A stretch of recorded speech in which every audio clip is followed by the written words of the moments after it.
செம்ம ஃப்ளேவர்ஃபுல்லாக பொடி போட்ட கோவக்காய் ஃப்ரை பண்ணலாமா? இதுக்கு அரைக்கிறதுக்கு தேவையான மசாலாவை ஃபஸ்ட்டு ப்ரிப்பேர் பண்ணிக்கலாம். இப்போ ஒரு பேனில் கொஞ்சோண்டு ஆயில் விட்டுண்டு 1 டேபிள் ஸ்பூன் கடலைப்பருப்பு, தனியா, ஒரு 3-4 வரமிளகா. நான் காஷ்மீரி ரெட் சில்லி யூஸ் பண்ணினேன் to give a nice colour to it.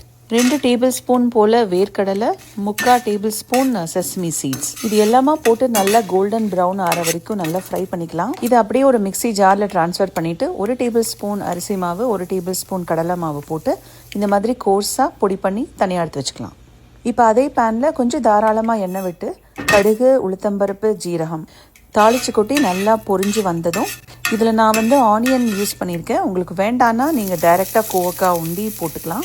ஒரு மீடியம் சைஸ் ஆனியன் இந்த மாதிரி பொடியாக நறுக்கி அதை ஃபஸ்ட்டு வதக்கிக்கலாம். ஓரளவுக்கு நல்லா வதங்கினதுக்கு அப்புறம் நறுக்கி வச்சுருக்கிற கோவக்காவையும் போட்டு நல்லா மிக்ஸ் பண்ணிக்கலாம். கோவக்காவை நான் ரவுண்ட் ஷேப்பில் நறுக்கியிருக்கேன். உங்களுக்கு வேணும்னா நீள வாக்குலையும் நறுக்கிக்கலாம். கொஞ்சம் உப்பு, மஞ்சப்பொடி போட்டு நல்லா கலக்கி விட்டுட்டு மூடி வச்சு கொஞ்ச நேரம் வேக விடலாம்.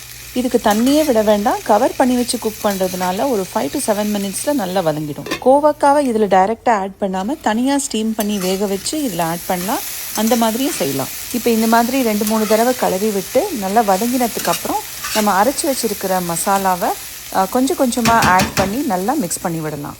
ஒரு 3 to 4 மினிட்ஸ் இந்த மசாலாவை போட்டுட்டு நல்லா கிளறி விட்டு நல்லா ரோஸ்ட் பண்ணிக்கலாம். இப்போ நல்லா ரோஸ்ட் பண்ணுறதுக்கு தகுந்த மாதிரி இன்னும் கொஞ்சம் ஆயில் விட்டுக்கலாம். இப்போ கடைசியாக கொஞ்சோண்டு பெருங்காய பொடி போட்டு நல்லா மிக்ஸ் பண்ணிக்கலாம்.